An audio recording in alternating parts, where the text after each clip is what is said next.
recueil de l'artiste musicien Pascal Taboulay Di Rochero. Dans cette page de rétro, nous vous proposons les différentes activités qui ont marqué cette semaine. Antenne A, le journal Sylvie Fortuné. Moula.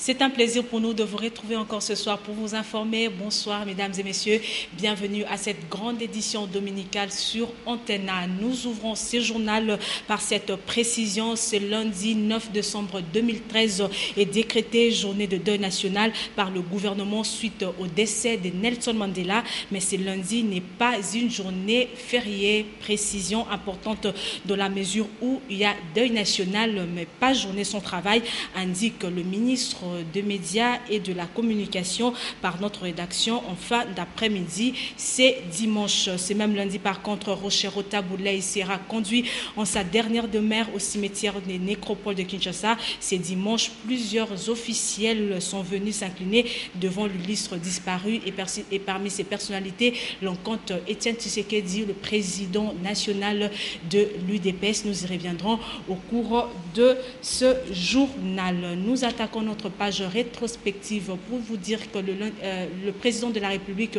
a séjourné dans la partie est du pays. Vous le savez, il a profité de son séjour pour tenir un conseil extraordinaire à Goma, chef-lieu de la province du Nord Kivu. Nous vous proposons le compte rendu de ces conseils avec la ministre de la Justice, Wivine Mumba.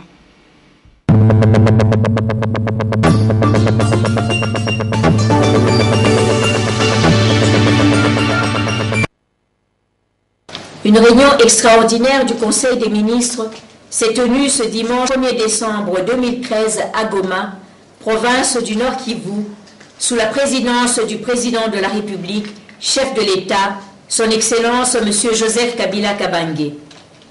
3 points figuraient à l'ordre du jour, à savoir examen et adoption des dossiers, examen et adoption des textes, présentation de l'opération Pomme-Orange. Examen et adoption des dossiers. Paix et sécurité dans les provinces de l'Est de la République démocratique du Congo affectées par la guerre. Il ressort de l'exposé du vice-premier ministre, ministre de la Défense nationale et ancien combattant, que l'état général de la situation sécuritaire du pays est relativement calme. Sur le plan opérationnel, on note la poursuite de la consolidation des positions dans les zones reconquises par les FARDC, jadis occupées par le M23, et le rétablissement progressif de l'autorité de l'État, accompagné par un déploiement des unités des FARDC. Plus d'engagement et plus de responsabilité pour un Congo sans sida est le thème retenu pour cette année. Avec 3 modes de prévention le plus connus, la fidélité, l'abstinence et le préservatif, les Kinois se sont prononcés à ces sujets. Pour moi, il faut Je demande aux jeunes filles d'utiliser le préservatif pour se protéger contre le sida. Moi, je n'aime pas le préservatif. Je suis fidèle à mon épouse. Si les avis des uns et des autres sont partagés sur le mode préventif, les dépistages volontaires pour connaître son état sérologique est un autre problème. Je me suis marié, je suis fidèle à mon épouse et je crois qu'elle aussi est fidèle à moi. Bon, je ne vois pas pourquoi je dois me faire dépister parce que je ne vais pas ailleurs. Voilà. Oui, pas d'une façon directe, mais d'une façon indirecte, à travers mon épouse, que chaque fois, avant l'accouchement, il y avait un test dans ce sens-là. Je l'ai déjà fait avant le mariage. On me l'avait demandé, je l'ai fait. Et depuis là... Prudence est mère des sûretés, dit-on. Il faut s'en préserver car le sida est une réalité et tue à petit feu. Le mardi 3 décembre, nous vous avons proposé la visite du président de la République, Joseph Kabila, en Ouganda, où il a échangé avec son homologue Yoweri Kaguta Museveni. Ils ont parlé bien évidemment des conclusions de pourparlers de Kampala. Et puis le même mardi, c'était la célébration de la Journée mondiale des personnes vivant avec handicap. Suivez cette sélection de la rédaction.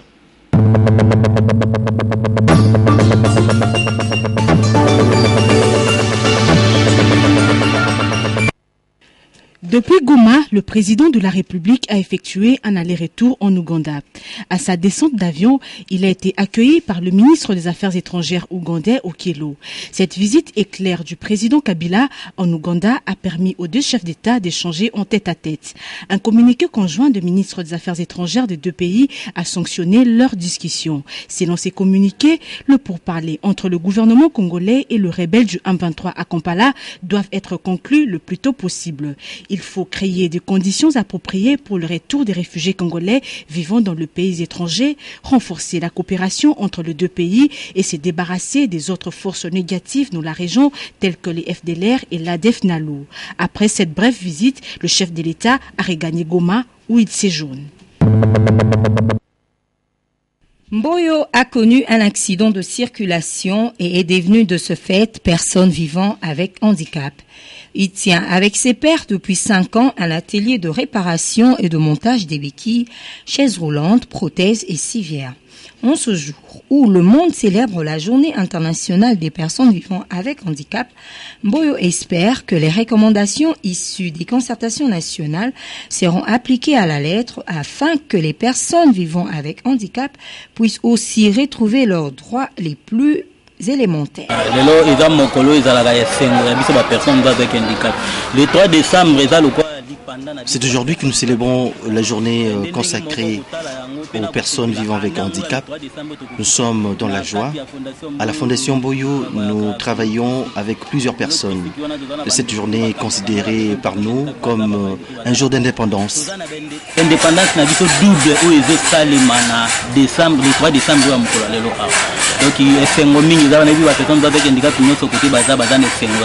Mboyo se débrouille tant bien que mal, mais sa seule difficulté demeure dans la vente de sa marchandise qui s'écoule à compte-gouttes faute des moyens financiers de la part de ceux qui sont dans les besoins.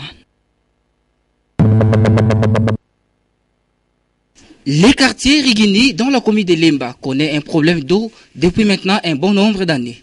Les habitants de ces coins fournissent beaucoup d'efforts pour s'approvisionner en eau potable. Pourtant, Rigini, c'est un quartier résidentiel. Chaque fois, il faut chercher de l'eau en Gab. Ici, à Rigini, il n'y a pas de l'eau. Nous sommes des mamans. De porter des bidons, c'est trop cher, c'est trop dur. Parfois, les grands comme les jeunes sont obligés de traverser la chaussée pour aller jusque dans le quartier périphérique afin de s'approvisionner en eau, et cela à les risques et périls. Ça fait longtemps ici à Rigini, l'eau ne coule pas. Pour puiser de l'eau, nous allons jusqu'à Nabalamba. Nous gardons les bidons sans vue. Depuis le matin, je ne vais pas trouver de l'eau. L'eau ne jaillissant plus des robinets dans ces quartiers résidentiels de Rigini, ses habitants lancent un SOS et implorent l'assistance de l'autorité afin d'apporter solution à ces problèmes. Nous souffrons beaucoup pour avoir de l'eau. Il faut nous trouver une solution. Nous souffrons vraiment. C'est la souffrance totale vraiment. Cherche-nous des moyens pour trouver de l'eau. L'autorité est interpellée à rétablir de l'eau dans ces coins de la capitale. L'eau, c'est la vie, dit-on. Les laisser dans cette situation serait contribuer à leur perte. Il s'est éteint le 30 novembre 2013. Lui, c'est Pascal Emmanuel Tabouley. Le 4 décembre, le ministre Banza Mokale Songo de la Culture et Arts a animé une conférence de presse pour les programmes des obsèques de ces grands artistes musiciens. Suivez.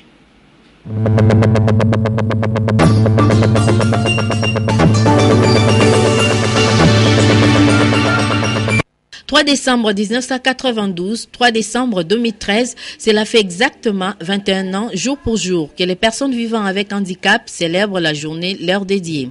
Pour cette année, le thème retenu est « Brisons les barrières, ouvrons les portes ». Question de s'accepter avant de se faire accepter. Un motif de fierté pour le président de la FECOPEA, Martin Kanda. Présent à cette cérémonie, le conseiller du chef de l'État a mis un accent particulier sur l'attention que le président de la République accorde aux personnes vivant avec handicap, car ce sont des Congolais à part entière. Le président de la République, dans son discours, lors de la clôture des concertations nationales, a dit que les personnes vivant avec handicap doivent être considérées et que doivent être acceptées dans toutes les institutions de la République comme citoyen congolais à part entière. Il faut rappeler tout de même que l'année 2013 a été rose pour la FECOPEA à travers l'adoption et la Convention des droits des personnes vivant avec handicap, ainsi que la nomination de son président en qualité de chevalier de l'Ordre national des léopards. C'est déjà connu, la dépit mortelle de l'artiste musicien en provenance de Bruxelles arrive ce samedi 7 novembre 2013. Au bas de la passerelle, elle sera accueillie par quelques membres du gouvernement, le gouverneur de la ville de Kinshasa, quelques membres de sa famille et 4 représentants des musiciens congolais. Le corps passera sur la place des artistes où le nom du Seigneur Lay est gravé sur une plaquette, question de l'immortaliser avant d'être exposé au Palais du Peuple afin de recevoir un dernier hommage de quelques politiques ainsi que ses fans. Il est prévu dans la soirée quelques prestations musicales et autres cérémonies. Le dépôt des gerbes de fleurs interviendra dimanche 8 au lundi 9 décembre. Familles, institutions, artistes et délégations étrangères passeront pour se recueillir devant le corps de l'illustre disparu. Mortels, mais leurs œuvres survivent. Il faut les honorer. Il faut les faire respecter. Je crois que c'est l'option que le gouvernement a prise. Alors quand vous demandez, y a-t-il d'autres comités ou tout ça? Moi je parle d'un comité officiel. S'il y a des gens qui ont fait leur comité, qui n'est pas officiel, permettez que je l'ignore. C'est le seul comité que je connaisse. Et c'est lui qui est chargé, qui est en charge de toute l'organisation. Si quelques amis font leur comité à eux, bon, moi je l'ignore, je ne peux pas en parler parce que j'ignore ça. L'artiste musicien Seigneur Lay fut aussi vice-gouverneur chargé des questions socio-culturelles. C'est à juste titre qu'on lui rend ses honneurs dus à son rang. Et puisque l'artiste ne meurt pas, ses œuvres auront marqué à jamais les annales de l'histoire de la musique congolaise. L'on a célébré la journée nationale de l'arbre le jeudi 5 décembre 2013.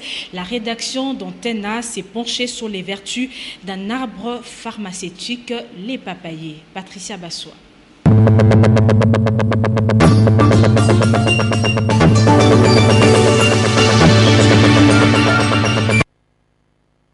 Le papayer est parfois appelé l'arbre à pharmacie car toutes ses parties possèdent les propriétés curatives. Ainsi, la tige est riche en calcium, en phosphate et en fer. Son tronc d'arbre contient 15% de protéines et 7 à 10% de sucre. Le sacleté de tige, de feuilles et du fruit vert est un excellent vermifuge. De plus, les graines noires permettent l'élimination de toutes les parasites indésirables dans les intestins. La papaye aide à la digestion de protéines de la viande, des œufs, du lait, des haricots et autres aliments du même genre et favorise le bon fonctionnement du pancréas. En plus, la papaye a des propriétés antiseptiques. Elle est recommandée aux diabétiques et aux hépatiques. On s'en sert également pour clarifier le vin et la bière. On retrouve la propène dans les papayes. La propène est semblable à la pepsine qui est une enzyme animale. L'industrie pharmaceutique s'en sert depuis belle lurette. La propène se trouve principalement dans la peau verte du fruit.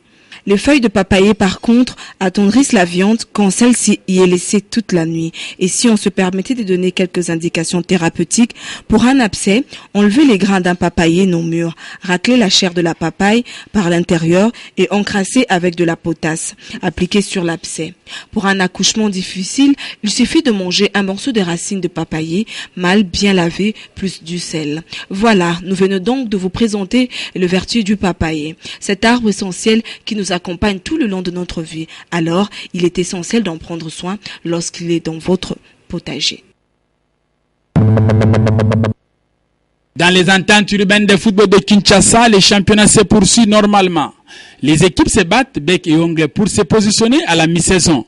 Les chocs de la 7e journée, à Lefkin Lipopo en première division, Arc-en-Ciel a battu Monofoot sur la marque de 3-0. Pour marquer cette 7e journée du championnat et bien conserver les archives de son entité, le président Timothée Minayami a remis un lot d'équipements informatiques au secrétariat exécutif de Lipopo. Il pourra ainsi travailler dans les bonnes conditions. Modernisation oblige. Moi je crois que c'est dans le souci de l'encadrement de la jeunesse qui nous a poussé à poser cet acte et surtout par rapport à la modernisation que le président de la République nous a demandé. On a voulu informatiser notre entité et surtout par rapport aux réalités de l'informatique qui dominent à ce moment le monde. C'est pourquoi on a voulu mettre l'entente du propos à la page. Les récipiendaires n'ont pas caché leur satisfaction. Nous sommes très ravis de l'acte que vient de poser Monsieur le Président Timothée Menahem. Il vient de nous doter d'un équipement pimpant neuf informatique. Et nous attendons aussi les gens de bonne volonté qui sont prêts à venir nous aider aussi pour les gestes que vient de poser Monsieur le Président.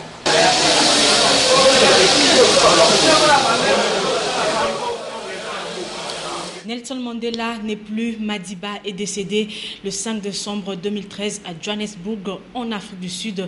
Dans ce reportage, José Moussangana vous propose le parcours de cet homme qui aura marqué l'histoire de notre siècle. Suivez.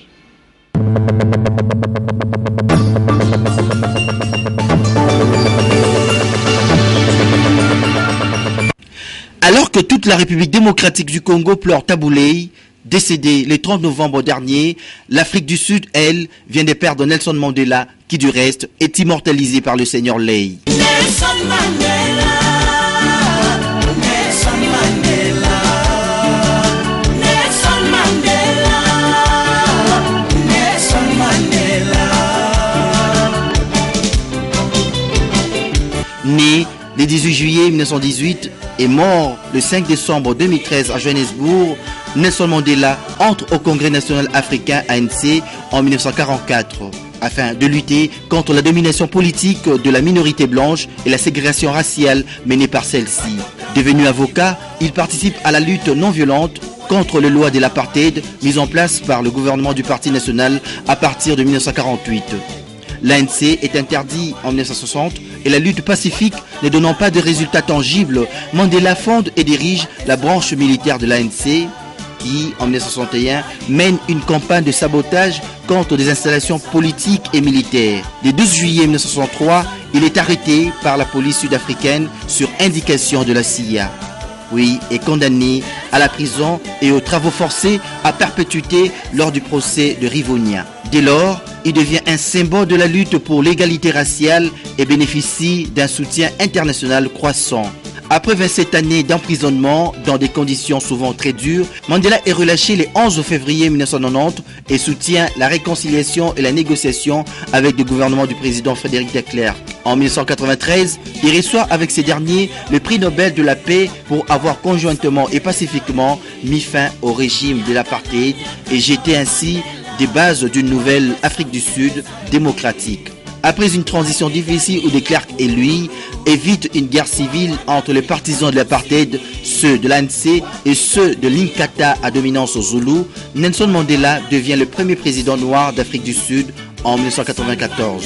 Il mène une politique de réconciliation nationale entre les noirs et blancs. Il lutte contre les inégalités économiques mais néglige les combats contre le sida en pleine expansion en Afrique du Sud. Après un unique mandat, il se retire de la vie politique active, mais continue à soutenir publiquement le Congrès national africain tout en condamnant ses dérives. Impliqué par la suite dans plusieurs associations de lutte contre la pauvreté ou le sida, élevé au rang de patrimoine commun de l'humanité, il demeure une personnalité mondialement écoutée au sujet des droits de l'homme et est salué comme le père d'une Afrique du Sud multiraciale et pleinement démocratique, qualifiée de nation arc-en-ciel. Même si le pays reste confronté à des graves problèmes d'inégalité économique, de tensions sociales et de repli communautaire, Madiba, comme aimait l'appeler ses compatriotes, aura marqué son passage sur cette terre. Hier samedi, nous vous avons proposé un accord qui a été signé entre la République démocratique du Congo et l'Angola sur la réouverture des frontières, et aussi Mediasport RDC a remis les trophées Alama aux deux personnalités de sport, Kenzo Mukendi et Georges Koti. C'était le vendredi. Papi Katassi et Rigo Moulopo.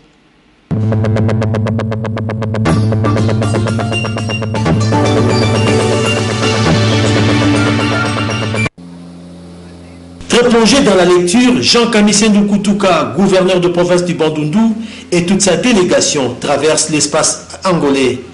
Il leur a fallu 1h45 de vol pour atteindre la ville de Dundu, chef-lieu de province de Lunda Nord. À l'aéroport de Dundu, tous les dispositifs d'accueil ont été réunis avec la présence de la communauté congolaise de Dundu. À sa descente d'avion, l'autorité provinciale de Bandundu est accueillie par son collègue de Lunda Nord, Ernest Mwangala. Après une brève cérémonie d'accueil, les cortèges se dirigent vers le centre-ville où Jean Kamissendu est allé déposer une gerbe de fleurs devant le monument du premier président angolais, Agostinho Neto. C'est dans la salle de réunion du gouvernorat de Lunda Nord où les deux gouvernements provinciaux se sont réunis. Après avoir honoré les deux couleurs nationales, l'heure est au discours. Premier à prendre la parole, c'est le gouverneur de Lunda Nord, Ernest Mwangala. Jean Kamissendu doit profiter de l'opportunité pour louer le mérite de Joseph Kabila Kabange qui a mis fin à la guerre à l'est de la République démocratique du Congo. C'est ici à l'hôtel Diamanté où le gouverneur de province du Bandundu, Jean Kamissendu Kutuka et toute sa suite sont logés. Et demain déjà, le gouverneur de province avec son homologue, son collègue de la province de Lunda Nord prendront l'hélicoptère pour Chamazamou à la frontière République démocratique du Congo, province du Bandundu et l'Angola pour procéder à la cérémonie de l'ouverture officielle de la frontière de Chamazamou.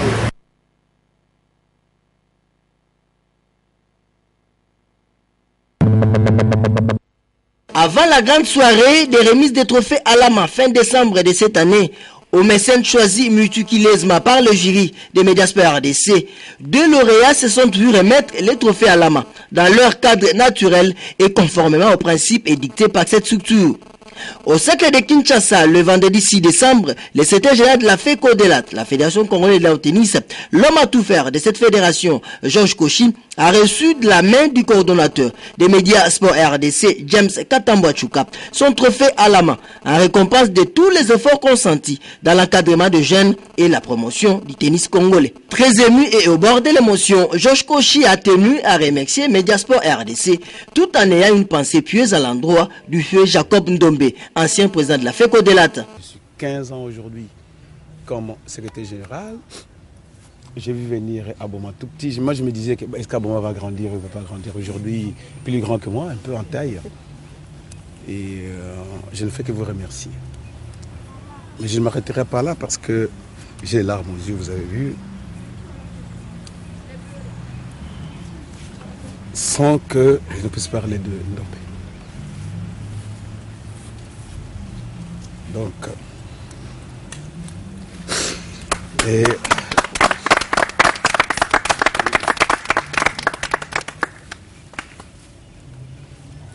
je ne parle pas de Ndombe parce qu'il restera toujours dans le cœur. L'acte 2 de la remise s'est déroulé à Maïchapak dans la commune de la Gombe.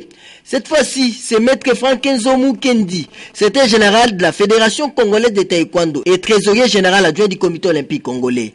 Plaque tournante du mouvement sportif congolais qui s'est vu récompensé par le trophée à la main.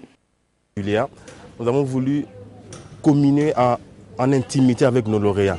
D'abord, particulièrement, parce que nos lauréats ont été choisis par nous, par un jury constitué des gens qui sont sur le terrain, qui font les sports au jour le jour. Alors, ayant trié tous ces lauréats, nous avons décidé de les rencontrer d'abord personnellement, leur remettre leur trophée et leur dire ce que nous pensons d'eux.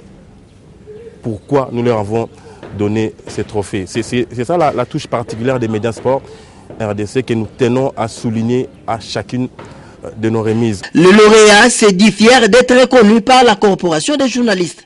Souffrez que je vous dise ce qu'il y a au fond de mon cœur. J'ai vu tout le monde ici. J'ai vu James. J'ai vu Rigo, avec qui je me suis chamaillé il y a quelques semaines, qui prend quand même la peine de venir. J'ai vu Mimi. J'ai vu tout le monde. Dixon, je ne le vois qu'à la télé ou à chaque club. Je l'ai vu, il a accepté de faire ce déplacement pour moi. Franchement, je dois vous dire que je ne vous décevrai pas. Vous avez pensé que je suis un modèle pour la jeunesse de notre pays. Moi, je crois que je ne peux être considéré comme tel seulement si je suis dans cet environnement où il y a Maman Mado, où il y a le TG Bobo, que j'appelle TG, où il y a Alain Badiachile, où il y a Amos Mbayo, où il y a Chimangama, il y a tout ce monde-là. Le sport fait partie de ma vie. Vous faites partie de ma vie. On aurait pu organiser cette cérémonie dans une résidence, chez moi, ou dans un restaurant. Mais je crois que j'ai voulu vous recevoir une fois debout pour vous dire que je tiens à ce que le trophée Alama continue. À titre de rappel, Mediasport RDC, créateur du trophée Alama, est constitué de journalistes sportifs de la République démocratique du Congo. J'en reviens à cette nouvelle annoncée au début de ce journal. Ce dimanche, plusieurs officiels sont venus s'incliner devant la dépouille mortelle de Rochero Tabouley. Au nombre de ces personnalités, il faut citer le gouverneur de la province du Bandundu, Jean Kamisendou, John Gomboa et Juzen Belebele.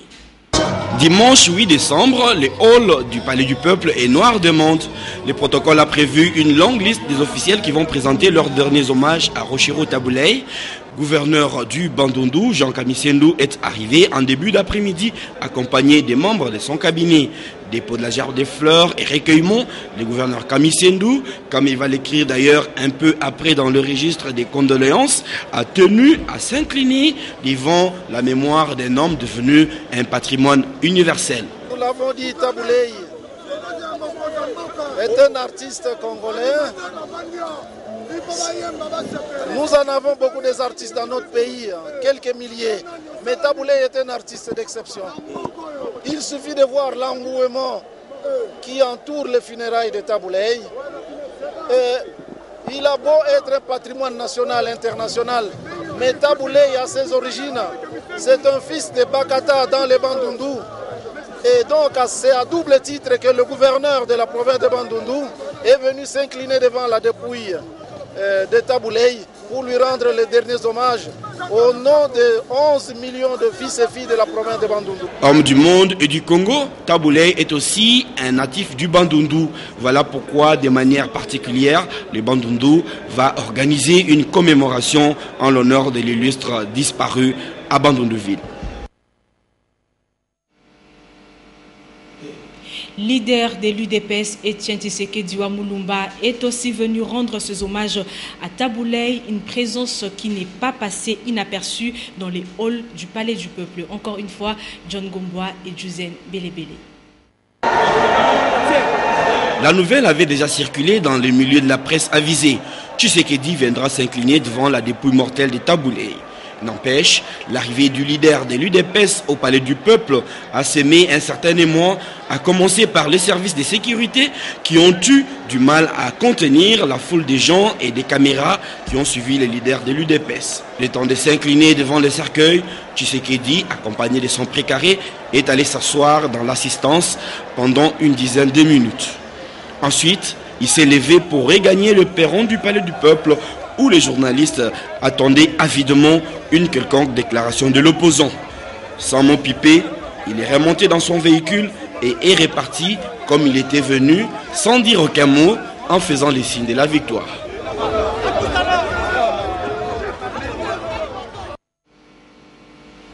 Tabouley Rochero sera donc inhumé demain lundi au cimetière des Nécropoles dans la commune de Lantélé. Ce journal est terminé. C'est au nom de Ndaye Ilambouchi, chef d'édition, que je vous dis merci de l'avoir suivi. Le prochain journal, c'est demain à partir de 7h. Portez-vous bien et très bon sur le programme sur vos antennes.